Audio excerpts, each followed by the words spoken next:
right, good afternoon, everyone. Any questions?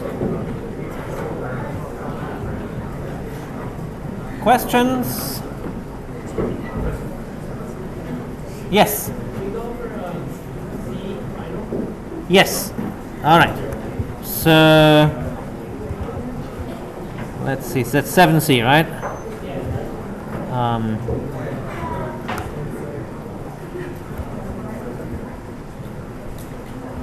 All right. So let's get some paper.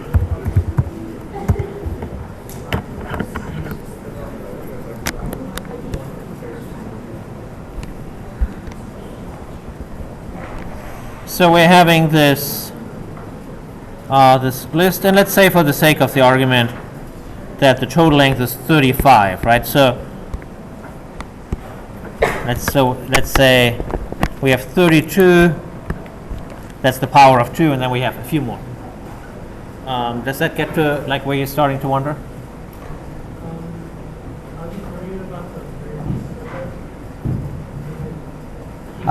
All right, so let's step back then a step. So what did we do in the draft? In the draft, we had a power of 2, and then we had a plan for merging them. And the plan for merging. Let me step you one more back. As you've read in the book for today's lecture, there's this recursive merge sort algorithm.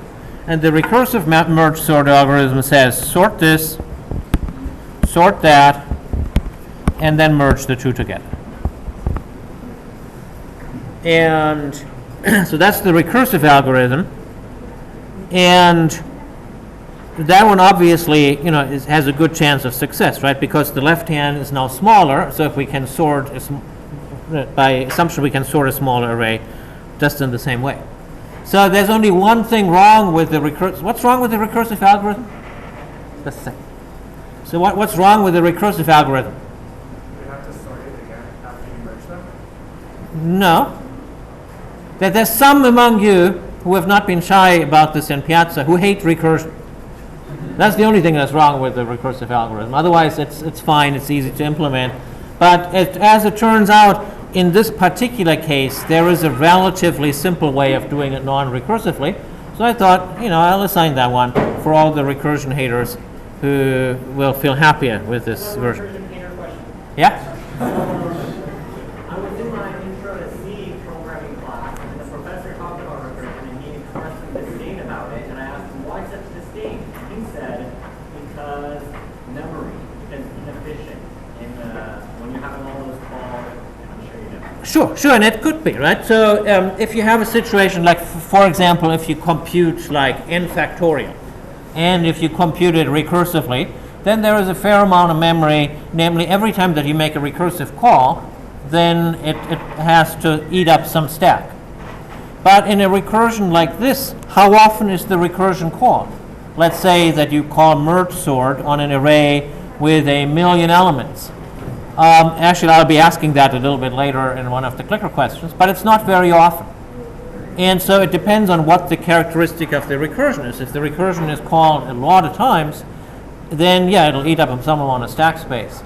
In almost all the situations where you then do it, so one should backtrack a little bit. There's two kinds of problems where people use recursion.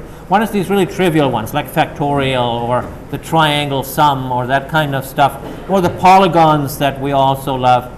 And in that case, recursion is surely not necessary, and it's probably not super desirable. So the only reason we teach those at all is because they're easy training wheel exercises.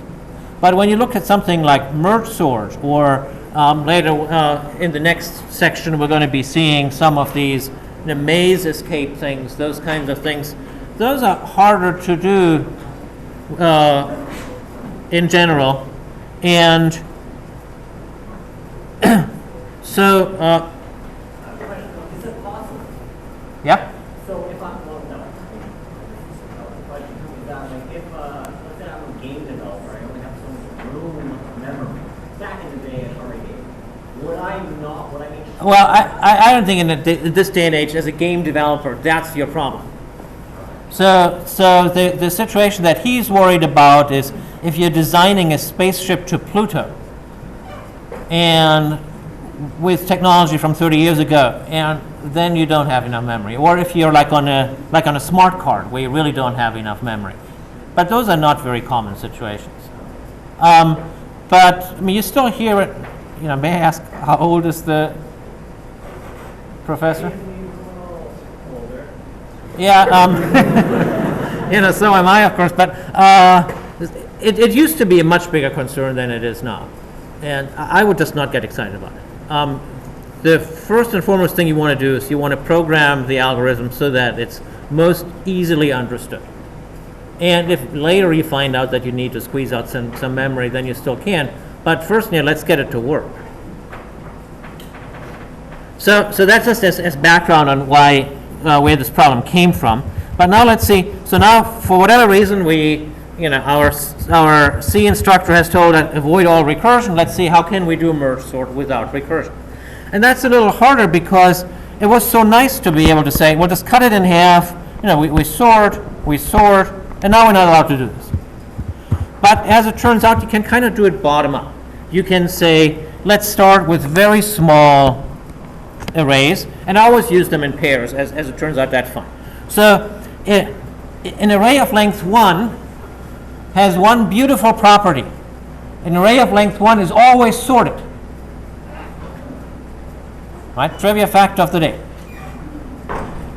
Now remember that merging does what? It takes two sorted arrays that if you just slap them to each other might not be sorted, but then it rearranges them so that together they are sorted. So if I take an array of length 1, sort it, I take its neighboring array of length 1, sort it, and now I merge the two together, then that one has to be sorted as well. That's how merge sort works. I do this 16 times.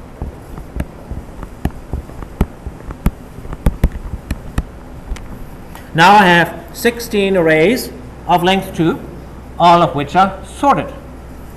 Now I take neighboring arrays of length 2 and merge them into arrays of length 4. Because each of them is sorted, and merging has the property of taking two sorted arrays and turning them into a sorted array, it is sorted.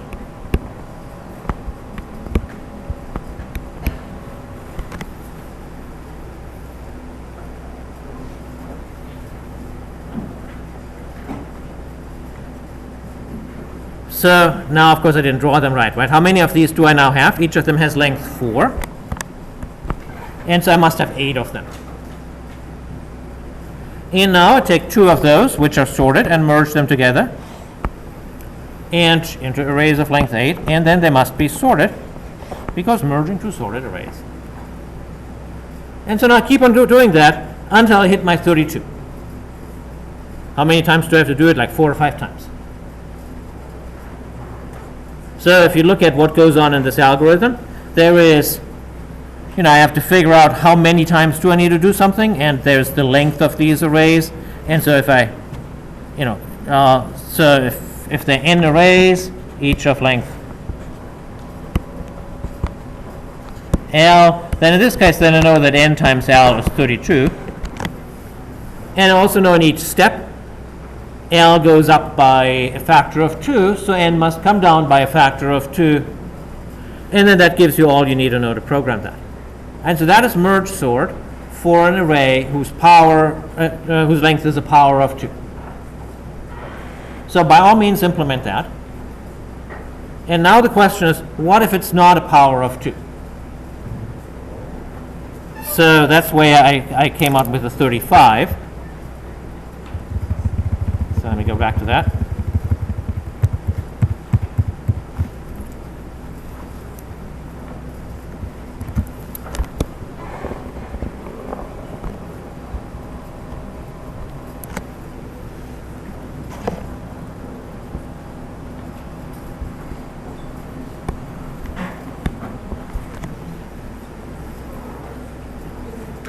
So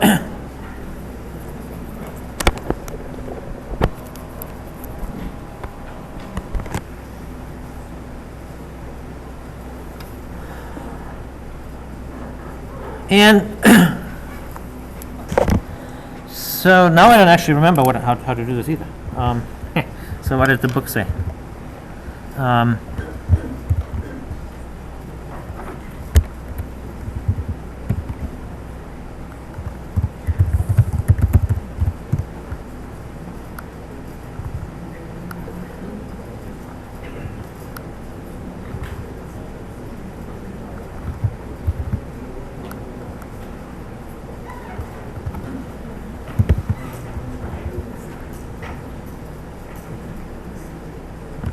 Oh, great. It says, and pay special attention to the last area whose size is less. All right. So, yes, so now I remember. So let's say we're at the spot where we're combining regions of 4 into regions of 8. So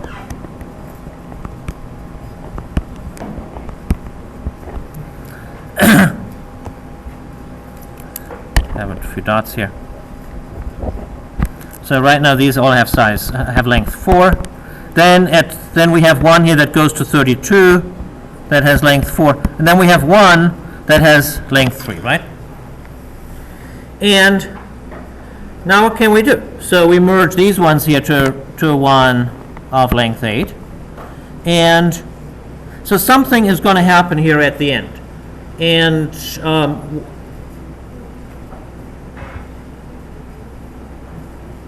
I guess it just depends on how the numbers fall out.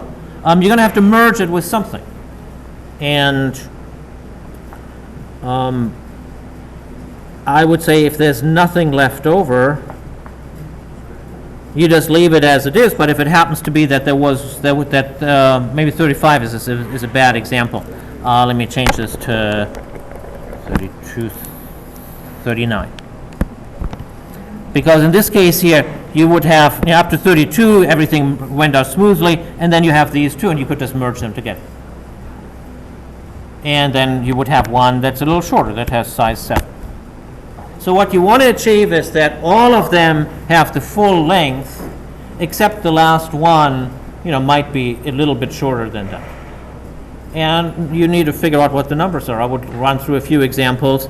39 looks like a good candidate. Try what happens for the 35 and how those things work out.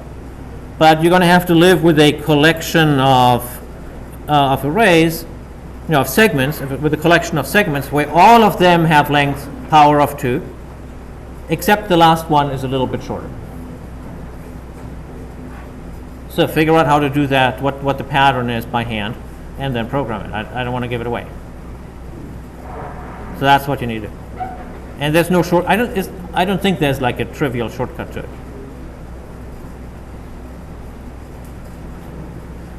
There's one way how not to do it, right? And that is by randomly trying to change the pluses and the less thans and stuff. So really, come up with a few examples that you work out by hand so that you see what the pattern is. I had a student in my office today who said that he spent a long time with the 7A, with the draft problem of this. He said it took him a long time to, on a sheet of paper, to compute how it was supposed to work with 8, 16, and 32. And then after he had figured it out, it took him 15 minutes to implement it. So I asked him, how long was a long time? And he said 10 minutes. So go ahead and take the long time to figure out what the pattern here is. Merging powers of 2 and somehow dealing with that shorter thing that's not quite a power of 2. And once you spend that time, then it should be easy to code it up. Another just a general thing that I think would be a really good idea, when you post questions on Piazza about some code that's not working, like some pseudocode that's not working with some particular value, why not put your hand tracer? Why not put on there what should be happening with those numbers with the pseudocode? And that would really help people, and they wouldn't have to read through all of that pseudocode, but they could see what your sequence of numbers does, and then they would be able to much more easily tell what's wrong. In Berkeley, if you visit the tutoring lab, as a semi-aside. So in Berkeley, if you're a computer science student and you visit the tutoring lab and you want to see a tutor, you have to do one thing first before you're allowed to see the tutor. There's a teddy bear at the entrance of the lab, and you have to explain to the teddy bear what your code does with a particular example that gives you trouble. 95% of students say, oh, before they see the tutor. So that teddy bear is one smart teddy bear. So doing these things by hand is just super important. Any other specific question about this? You had a question before and I cut you off. Or someone there had a question. Oh yeah, I just was wondering about the pseudocode that you were expecting for Lexi. Oh yes, that was it. So here's what I would like to see with the pseudocode. So I really want you to write up the pseudocode before you code.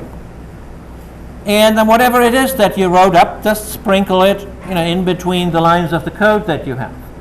What I do not want is for you to reinvent the pseudocode after the fact, right? I mean, that would be stupid.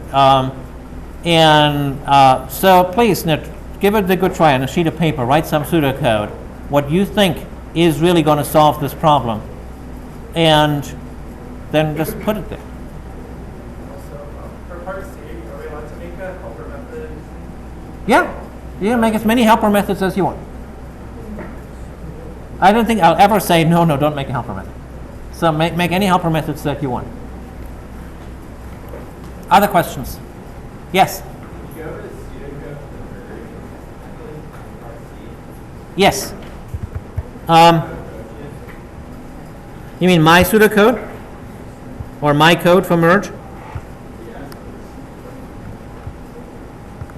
Hang on, let me find out what. Oh, this one here. You just want to know what it does or how one should make the pseudocode? What's your question?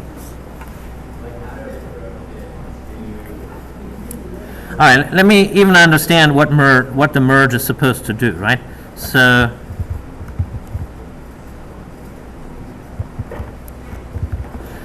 we have a from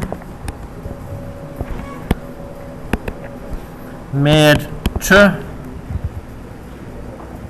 So we have an array here. So that array apparently is longer than all of these.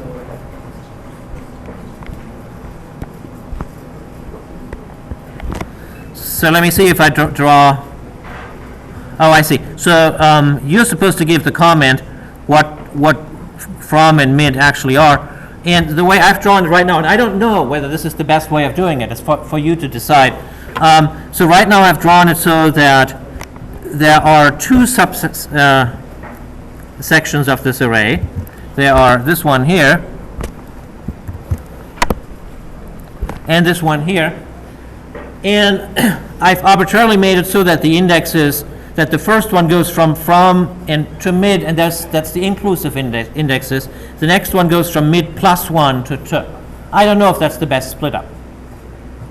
It might be that you're better off. Every time that you have an index that bounds an array, you have a few choices. Maybe it would be better off to have the from here, and the mid here, and the to here. Where they're on the other side of the fence. That I totally leave to you. You need to figure out what's a reasonable choice and live with it. All right, so now what's it supposed to do? I mean, obviously it's supposed to now leave the rest alone.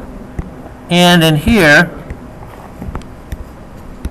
it's now somehow supposed to take elements from here, and arrange them in order somehow.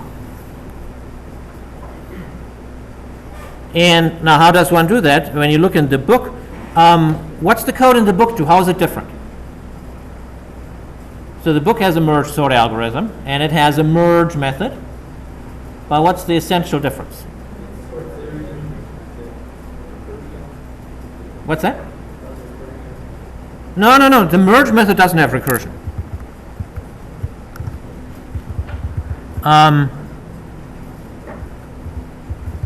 The sort method does, but the merge method doesn't. Where's the merge method?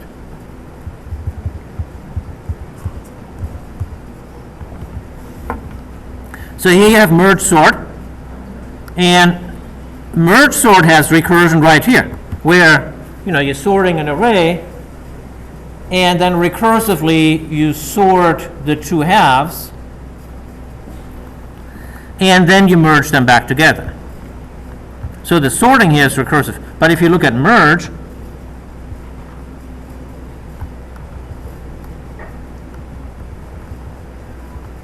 there's no recursion at all. What merge does is it moves something from the first array into A, it moves something from the second array into A, and then it does some boring stuff at the end.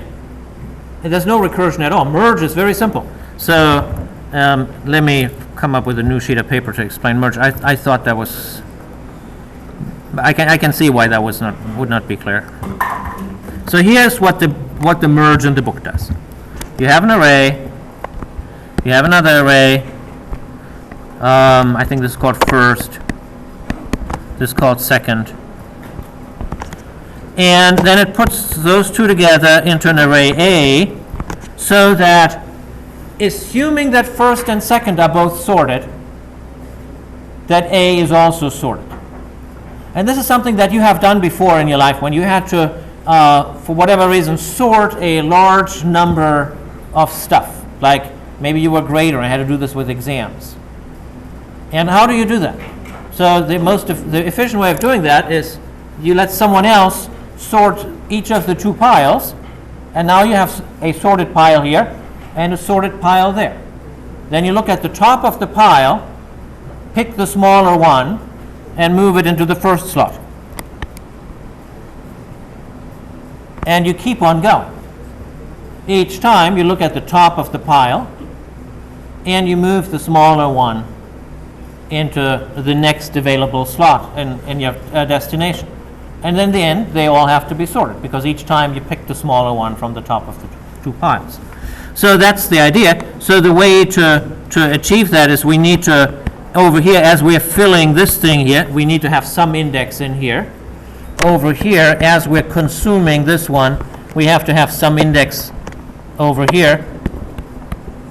And the same here. Let me look up what these indexes are called in the code. So this one is called I first in the code. This one is called I second. And this one is just called J. And then when you then now with this convention, now we're finally ready to write some pseudocode, which was what the question was.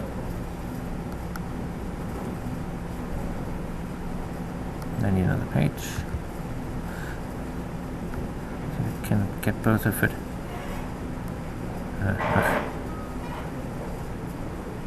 Okay, I can't seem to. So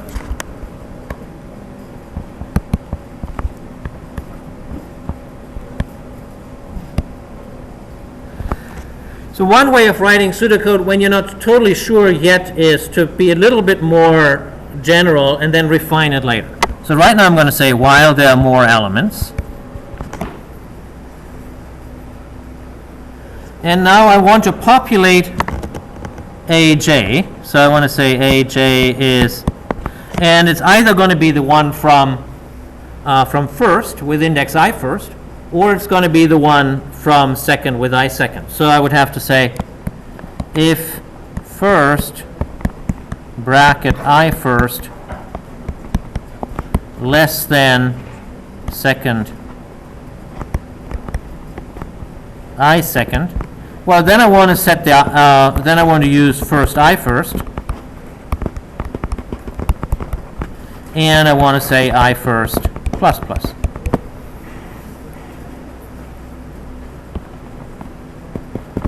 Otherwise, I want to do the same kind of stuff with I second. And, you know, you could write here, instead of doing it this formally, you could write it a little bit more wordy if you prefer. You could, for example, say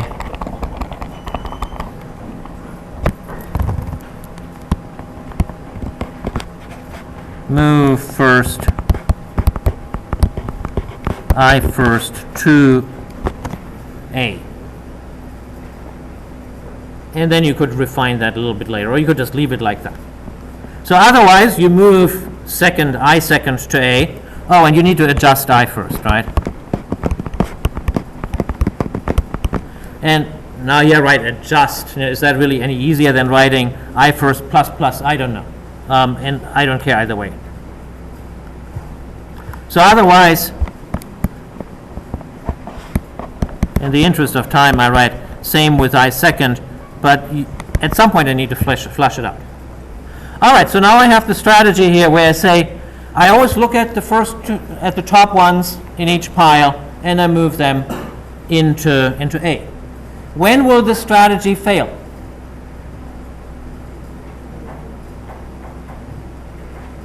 Yes. When one is consumed, right? When one is empty. Yeah. And so this is just as a general thing, one of the reasons why pseudocode gets easier if you already know some programming. Because for someone who doesn't know much programming at all, you're not yet used to the fact that things get empty, things get consumed. But once you've been programming for a few months, that's a very natural thing to think about because it just happens all the time, right? So one of them now is consumed. That's an exceptional condition. That's something we have to worry about. Well, so you have these two piles. You manage to get rid of one of the piles completely. Then what do you do with the other pile? Just add it on. Yeah, you just stick it to the end, right? And then you're done. So, and you're going to have to check that before here,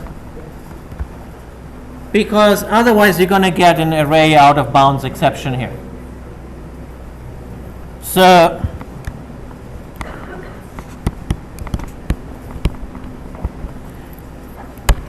somewhere you need to arrange to just check.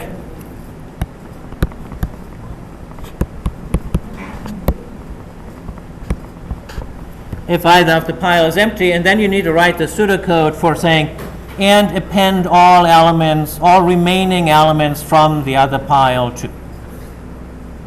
So that's how you would write that pseudocode. Now, much of this has been done, of course, because when you look at the solution in the book, it has pretty much all you want. The only difference in the book and the one that we're doing for this homework assignment is that in the homework assignment, I don't have two separate arrays.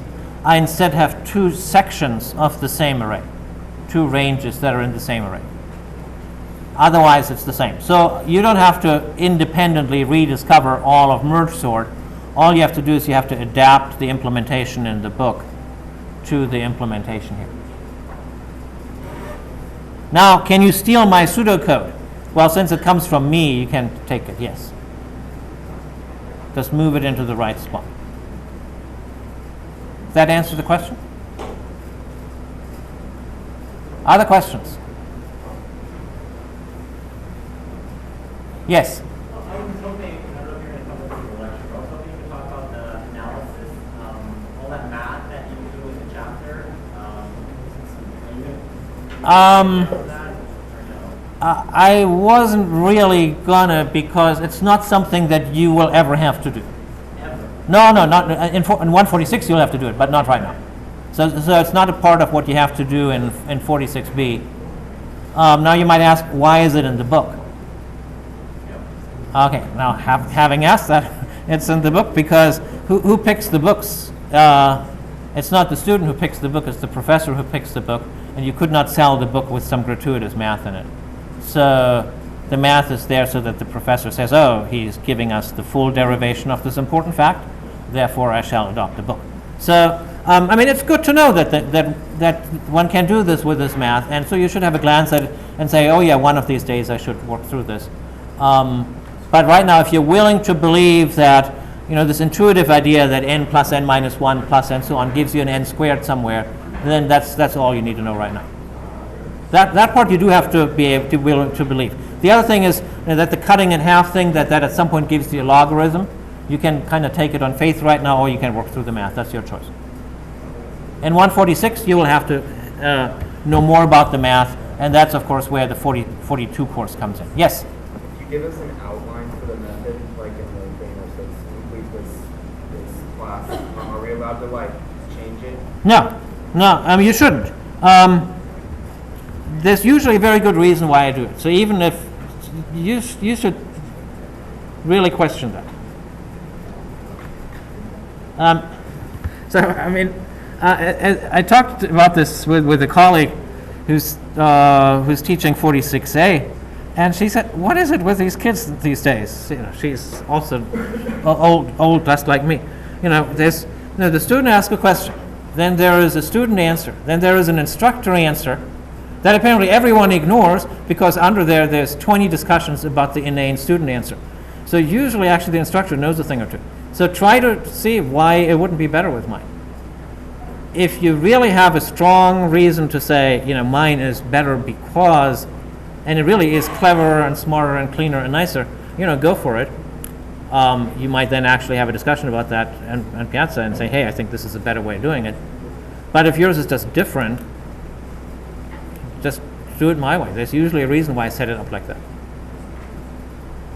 Yeah? Don't have to use recursion, right? In which one? Class 7C. Oh, totally no. If you use recursion, then you'll lose all points. Yes. So the whole point of 7C is to do merge sort without recursion. That's the one and only point of it. And, why, there's no why. It's just so that you learn both ways of doing it. And ultimately, it's there for you to just be able to develop algorithms. See patterns and code those up. It's an important skill. Yes? So, this Luca, you notice how you have first array and the second array? So you split the range? Yeah. So, the first array and second array, they're not sorted yet. Oh, yes, they are. Oh, they're already sorted? Yes, that's what makes merge sort work. So because if you have two unsorted arrays and you merge them, then you just get a mess. Okay, yeah, that's what I was wondering, because I didn't know if you actually sorted first. No. Okay. So that's a very good question. And so in the recursive algorithm, because we first sort them, they are now sorted. Now the question is, what about the non-recursive algorithm where we're not doing that? Let's see if I still have that picture. No. Okay, I'll just have to start it fresh. In the non-recursive algorithm, this worked because we're going bottom up and starting with arrays of length 1. An array of length 1 is always sorted. Right? So that means if we merge two arrays of length 1, the resulting array of length 2 is sorted. And then the same thing on the other side here. This one is sorted, this one is sorted, so when you merge them to one bigger, it also is sorted. And that's crucially important because otherwise, if you simply cut an array in half and you merge each of the two, nothing much is achieved. Now, it's an interesting question. If you keep doing it, well, eventually you have your array sorted. I don't know. Maybe that's the Ukrainian sort algorithm. I'd have to think about that.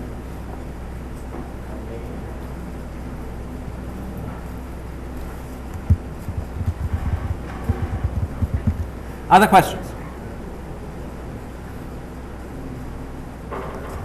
All right, so there were a couple of questions about the quiz, so let's get to those.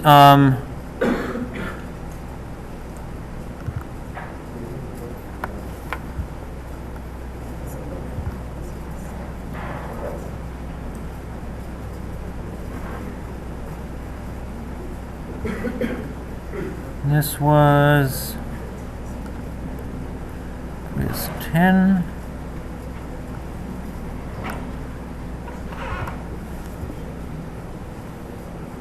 It's always dangerous to do this because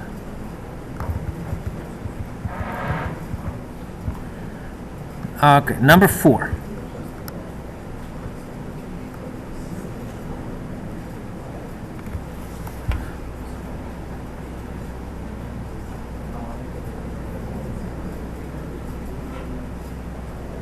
All right, so here we want to, for whatever reason, merge in descending order. So we have our two piles, and now we want the z's to come earlier than the a's. And so over here we have to put a condition. Let's see, if we are in this part of the branch, then we're picking from the first pile. So if we want to have in descending order, then that would have to be greater than on the second pile, and that would be this choice.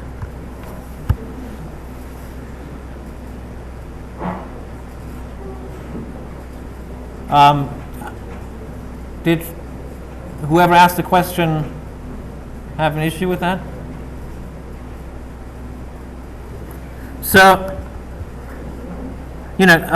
these distractors here are of course meaningless because the index positions, it doesn't make any difference which of the indexes is bigger. What matters is whether the values are bigger or smaller. And so this one here is the same one that you've had in the book where it does it in increasing order, and this one does it in decreasing order.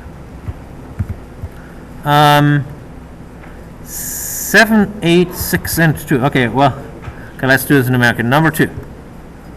If the array is already sorted, what is the performance of insertion sort? I always hate these questions because now one has to go to the algorithm and see this. So let's look at what insertion sort does.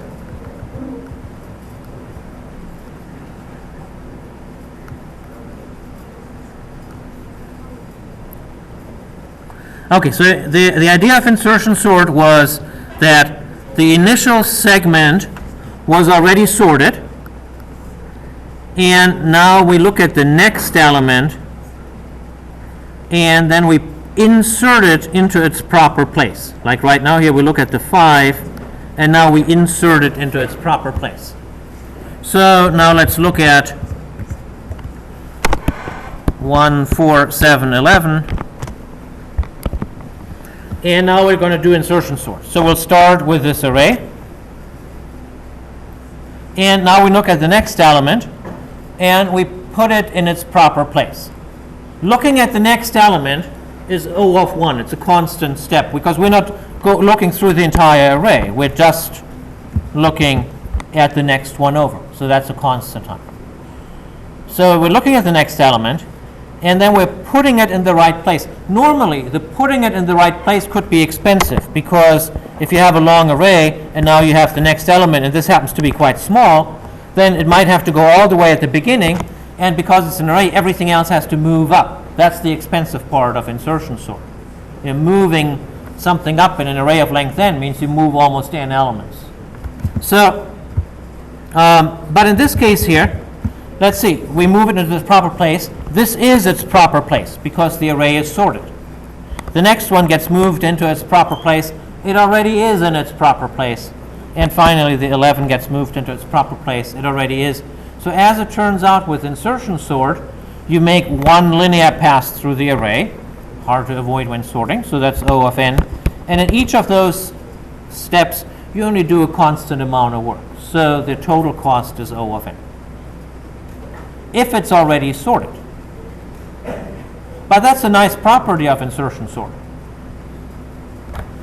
It sometimes happens that you just get a sorted array, and why labor hard for that? So that's 2. Moving on, 7.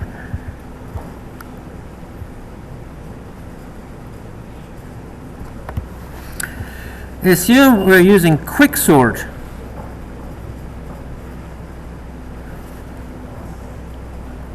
To sort an array in ascending order, into which array location does quicksort strategy place a pivot element after partitioning? So let's see, what was the big idea in quicksort? So here's the big idea in quicksort.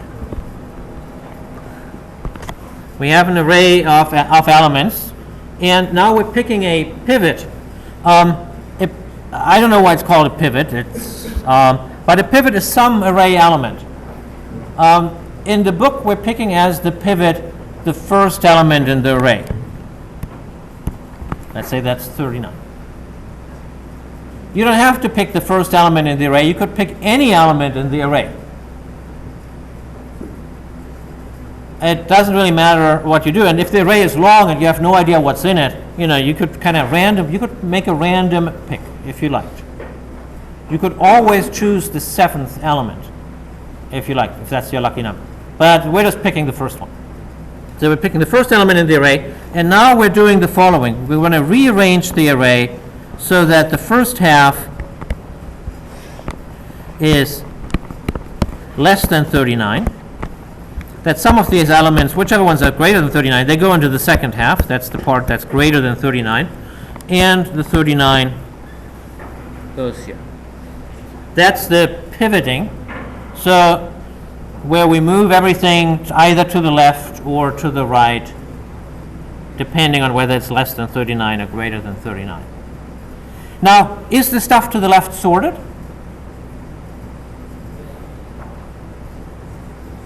Probably not. We just randomly, everything that's less than 39, we move to the left.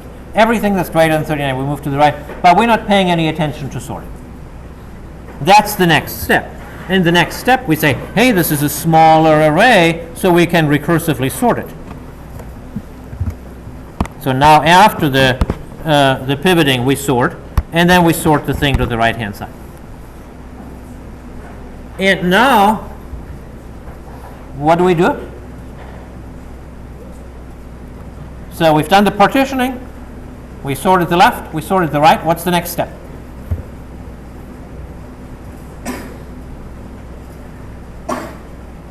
Yes? No!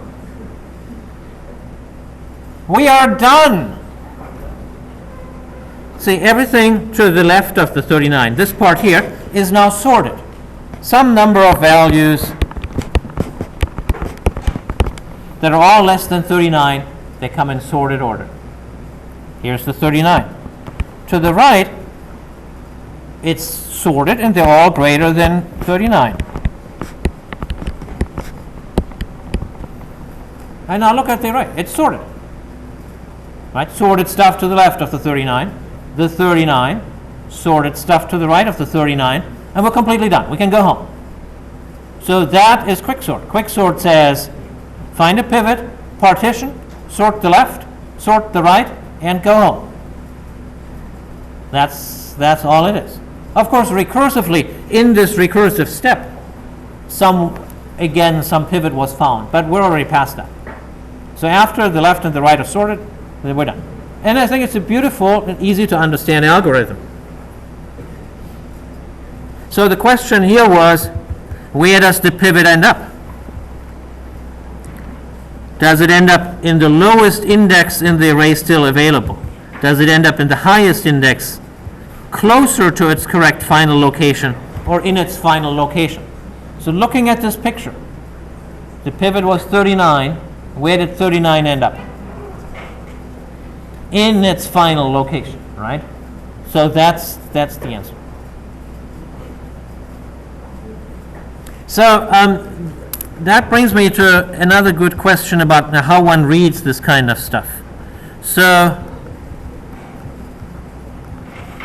over here is this special node on quicksort. And so it has this one picture, which is okay. And then it has like this really complicated picture. And now, so when you're sitting at home and you want to read through this stuff, your first reaction is almost certainly what my first reaction was when I first looked at quicksort. And I said, huh?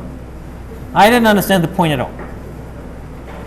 And so what works for me, and I think it works for a lot of people, is to say, okay, let's look at some actual numbers. And so I said, I'm imagining some array, it has a bunch of numbers in it, and I say, okay, now I have to pick a pivot. What the heck is a pivot? And it says pick the first element, and I put in 39. And somehow seeing the 39 and then filling in some other numbers and then playing with it makes it a lot more concrete for me. And so give that a try next time you read through one of these things and say, okay, let's look at some concrete example. An array of some moderate length, 10 elements or so, toss in a bunch of elements and then say, okay, now what are you supposed to do? And that really makes a big difference in understanding these algorithms. And you can use the numbers that I have in the book, but I think you're better off choosing your own numbers. Sometimes you might choose an awkward set of numbers and then you choose something else. But doing it by hand with your own numbers really makes a big difference. All right, so this was, okay, 6, 7, and 8 I was supposed to do. What's 6? Selection sort has O of n squared complexity. So we can sort 1,000 elements in 4 seconds. So the time required for 1,000 is 4 seconds.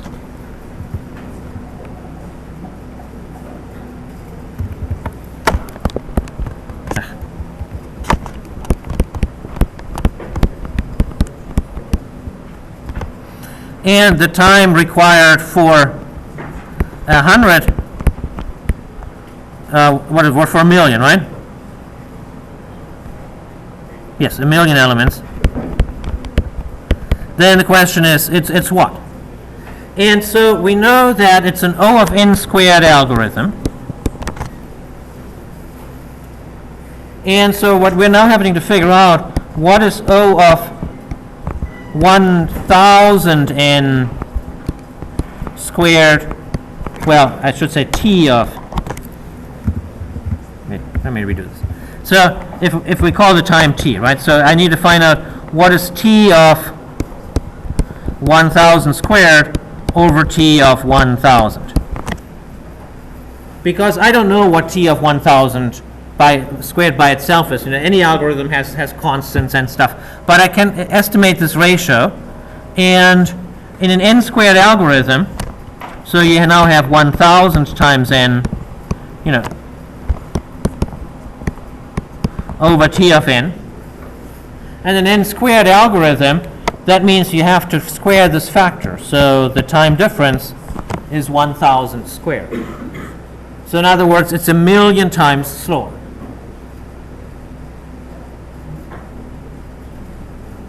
So the way you always answer these questions is you say, by how much do I scale up? I scale up by 1000. I scale up by 1 million, whatever. By how much does the problem grow? And then you plug that into your O thing. And that tells you by how much the time grows. So in this case, it grows by 1 million. And that's one of the answers. Now suppose it was merge sort, which is an O of n log n algorithm. And now I'm growing by 1,000. I'm going from 1,000 to a million, or from a million to a billion. If I grow by 1,000 in merge sort, my time goes up by 1,000 times the log of 1,000. And so that might be depending on what the base of the log is, by 3,000 or so. So it makes a difference whether you grow up by, it's a binary log, right? So what's the binary log of 1,000? Like 10, right? 1,024 is 2 to the 10. So it makes a difference whether whether it goes up by 10,000 or by a million. And so that's why merge sort is a better algorithm. All right, then we have question 8.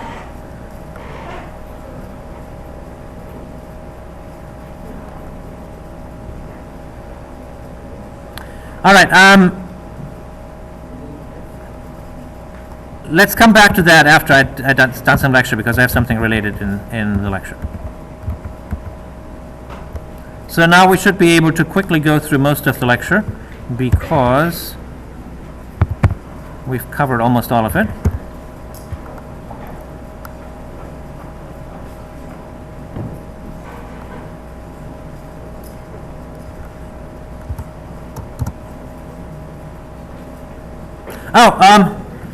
Actually, since I've been talking so much, I am interested in this question. So go to Piazza, and I just want to get a quick poll on this.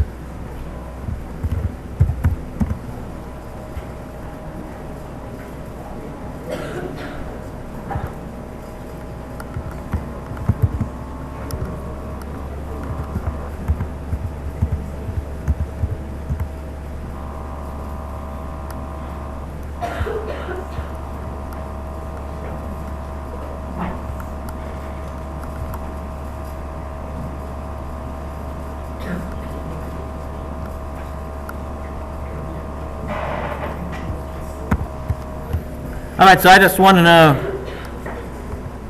whether you guys care about the videos. So I'll leave that open, and you can vote away as we move on. All right, so we've gone through merge sort. You recursively sort each half.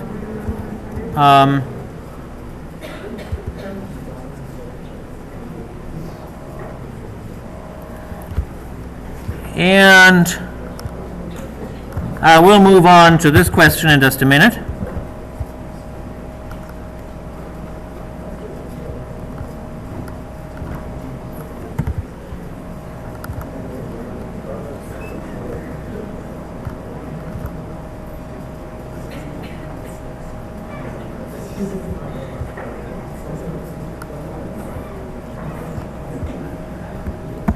So be prepared to tell me once you're done with that video question.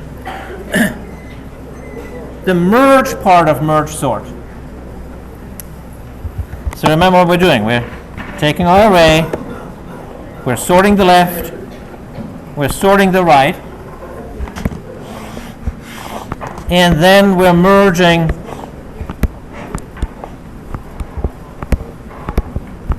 back together.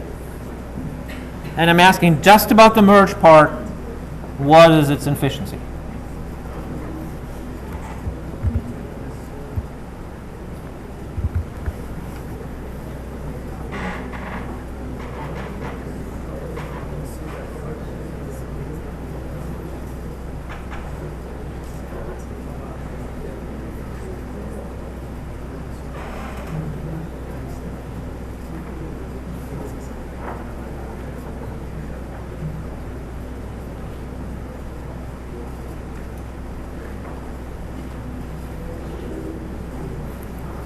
So n is here the length of the total array.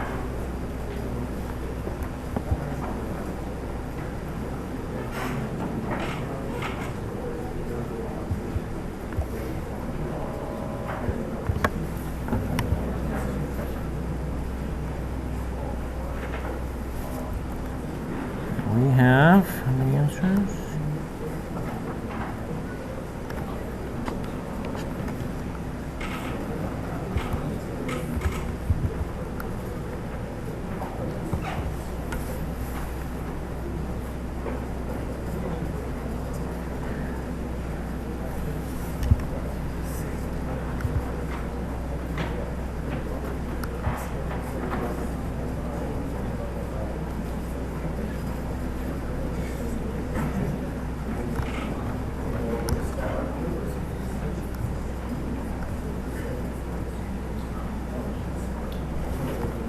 All right, so we have a somewhat mixed poll here.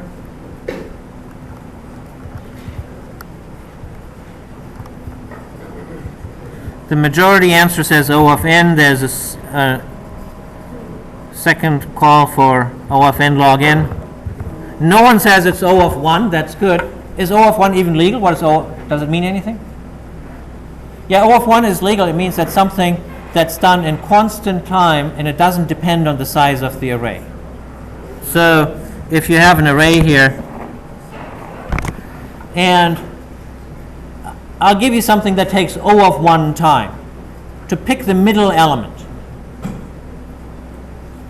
You can find the middle element of an array in O of 1 time, because all you do is you take A of A dot length over 2.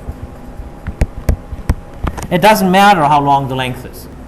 The time involved in this computation is independent of the length. It's a short computation, or even if it was a longer computation. It's a computation that if the array has 10 elements or 10 million elements, you get at the middle element in about the same amount of time.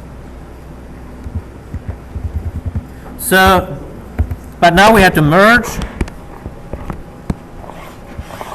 And so we have to have an idea of if we have n elements total, meaning some number n1 and n2 here that add up to n, how many visits do we make? Do we make on the order of n visits, maybe 3n or 4n or 7n visits, or do we make n squared visits or n log n or whatever? So we move this one into place. We move this one. We move this one. We move this one. We move this one, and so on. Together, when you look at the target, we have moved n elements to their rightful place. And each time, what did we have to do for the move? We had to look at the first one, we had to look at the second one, all constant time, and then we adjusted a pointer somewhere. So each time we had a finite number of operations. So you might say you had 2n visits, but it's order of n visit. So this one is the right answer. Where does the log n come from in the merge sort algorithm? Yeah, it's that recursive part, because you repeat these steps. You repeat the merging how many times? So if you have an array with 1 million elements, let's say with 1,000 elements to make it a little bit easier. Then you first cut it into 2 of size 500, and then into 4 of size 250. And so you have these 10 recursive layers. So the amazing part is that when you look at it, it says, well, sure, there are 10 steps, but each of them seems to have a lot of individual steps. And that's why you have to believe the math, that nevertheless the individual steps get shorter so quickly that it still works out. And that's, you ask, what about the math? And that's where the math comes in handy. From an intuition point of view, is that whenever you cut a problem in half, that and then you keep cutting it in half, that's where the log n comes in.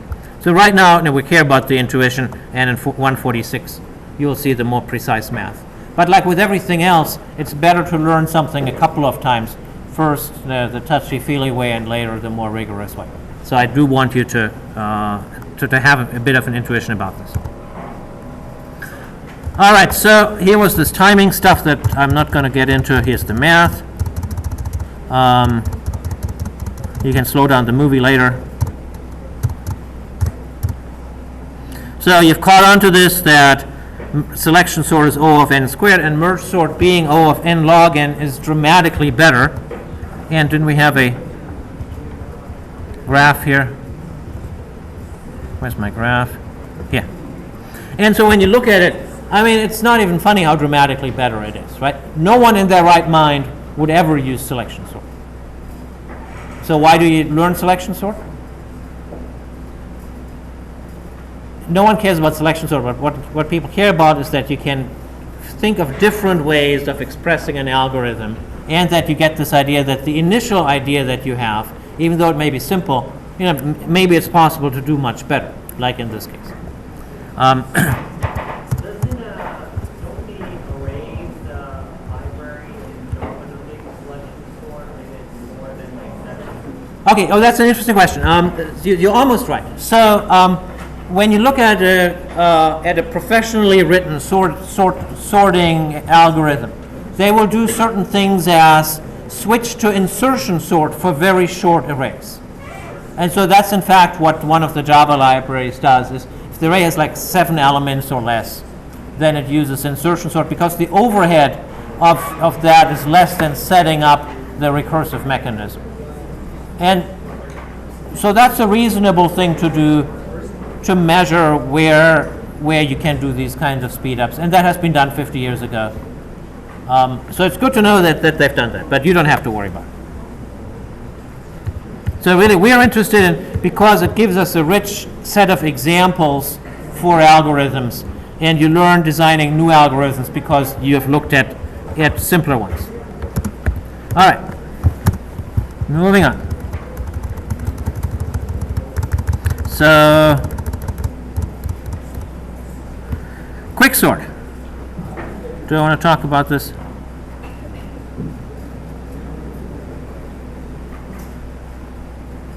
No, I don't. So we talked about what the central genius of quicksort is, to do this pivoting. And then quicksort has this other thing that's kind of clever, to see how does the pivoting actually work. So remember the situation that we had before. We have a whole bunch of numbers, and we say our pivot is 39. And now we need to somehow arrange all of these numbers in an efficient way so that a region is less than 39 and the tail is greater than 39. And it's somewhat subtle and clever how that's done. So the idea is you have this array, or it's a subrange of an array, and you don't yet know, really, you don't know anything about it, and you want to somehow do this arrangement. So we're identifying 3 areas.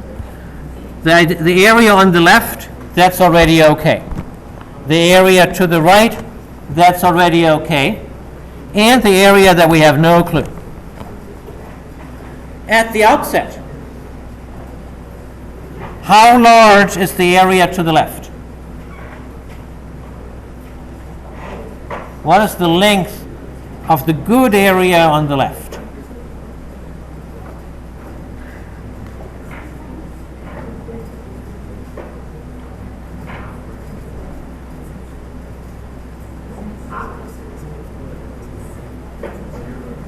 So someone says boldly it's 0.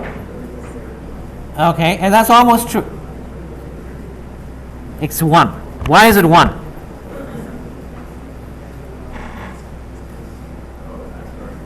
Because we've chosen the leftmost, the A bracket from as the pivot. That was our choice of pivot. We chose the first one. And so that one is in the good area. It's less equal to the pivot. How about the good area to the right? The one over here. At the outset, how long is it?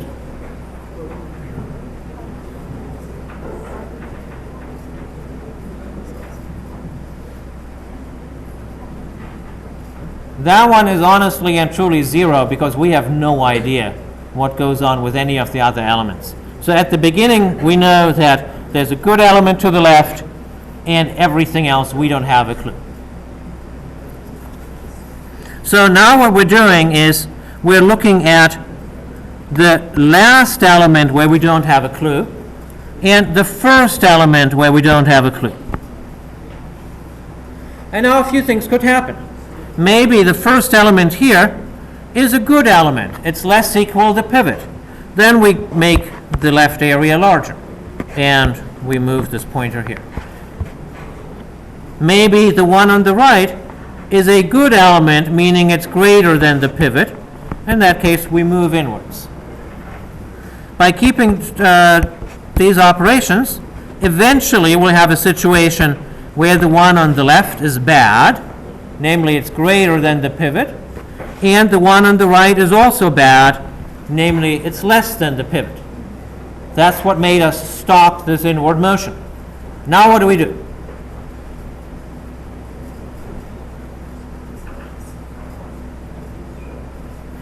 So this one here is bad because it's larger than the pivot. This one is bad because it's smaller than the pivot.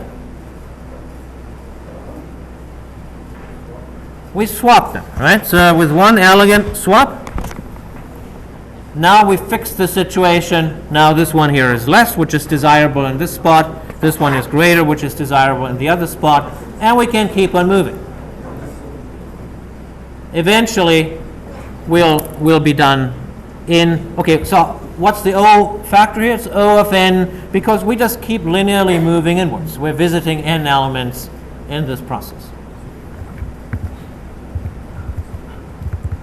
All right, so where am I here? So here's the algorithm. So here's my question. What if the array is already sorted? So imagine some sorted array. You know, the very best sorted array in the world is 1, 9, 16, 25. And now go ahead and do the step.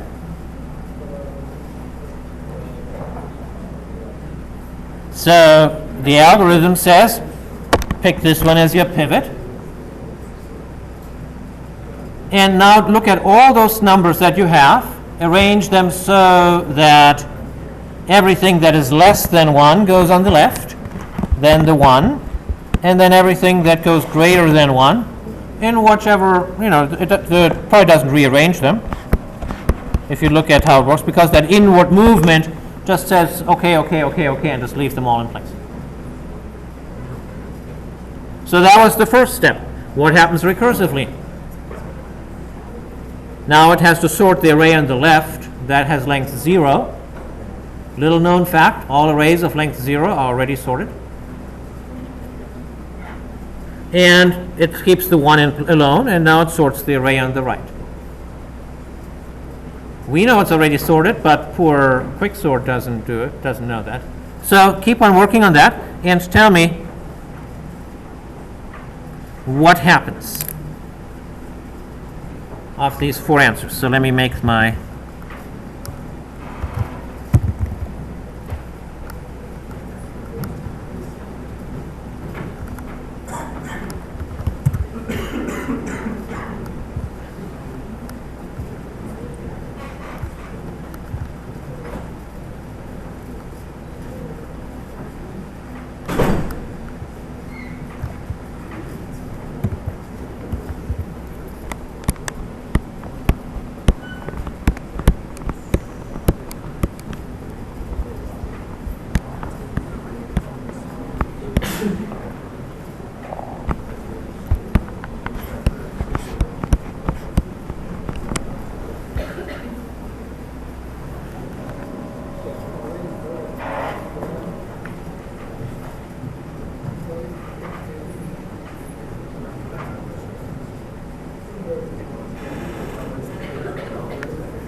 So we can probably do some of this by elimination. Does the quicksort method exit immediately? No, right? I mean, there's nothing in there that would make it exit immediately. In the next level here, it keeps on trucking, right? It says, okay, now my 4 is the pivot, and so it gets nothing to the left, and on the right-hand side, it gets the 9, 16, and 25. So that one was bogus. Does it do O of n swaps? How many swaps does it do? It doesn't do any swaps, right? Because the swapping would only happen if there was some element that was less than the pivot and another that was greater than the pivot, and that never happens. So that's bogus. So is the running time O of n squared? And it sadly is, right? Because it at first looks at an array of length n, then of n minus 1, then of n minus 2, then of n minus 3, and so on. And if you total them all up, then you get n squared over 2 or some such thing. So it's O of n squared. And so that's sad, because we know that O of n squared is bad for a sorting algorithm. O of n log n would be better. So let's see how people did. Okay.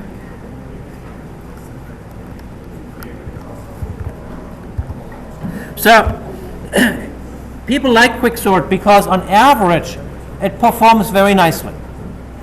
There's one great advantage that quicksort has over merge sort, namely it needs no temporary array. When you look at the code for merge sort, it is annoying that you have to copy things into a temporary array and then sort the temporary array and then merge back into the original. So you need twice the array space, and quicksort doesn't have that problem. So quicksort is nice, but quicksort does have this issue that on an already sorted input, it behaves terribly. Now you might say, why would anyone bother to sort something that's already sorted? But in practice, that happens quite often, or something might be almost sorted. Like when in your mail program, you click on the thing where it says sort by date, and chances are it was already almost sorted by date. And a better strategy, the best strategy would of course be to always choose the median as the pivot, because then everything would be cut nicely in two. But that's expensive. If you do that, you lose the O of n log n as well.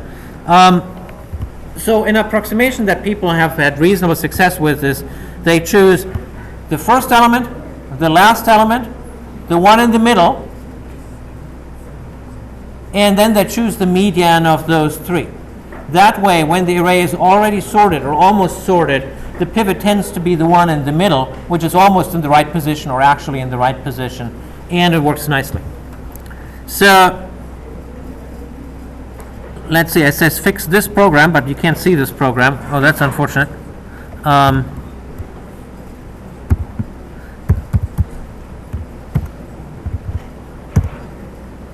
We're not going to have time to do it, so I'll show it to you here. So I'm implementing that here, and you will see over here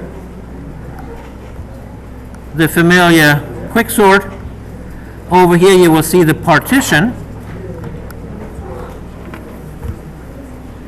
and over here I'm taking the element at the low end, at the high end, at the middle, and now I need to find the median of the three. Now we're in a very lucky position. We know how to compute the median of 3 because we can simply use our Bulgarian sorter and sort an element, an array of length 3, and that's constant time, right? That's like 3 decisions and 3 swaps. So that's a fast thing. And then what's the median?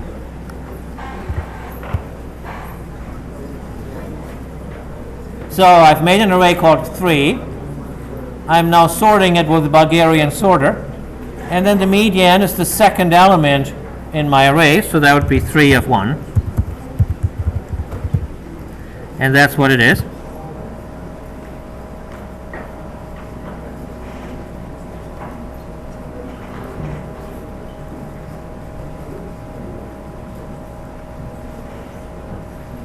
And so that'll take take a minute here.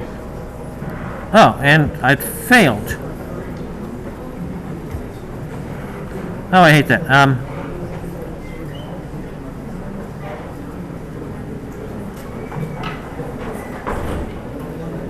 Okay, I have no idea why it is right now.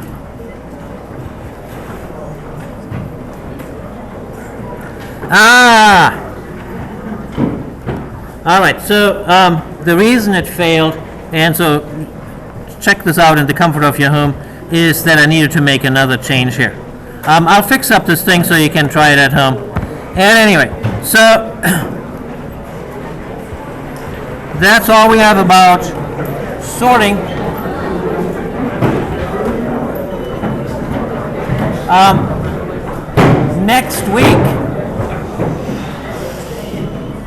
Next week I will be out of town, and my colleague Dr. Pierce will be sitting here in front of you. So when you see someone else who will undoubtedly deliver this in much greater clarity, then rejoice, and I will be back the week after.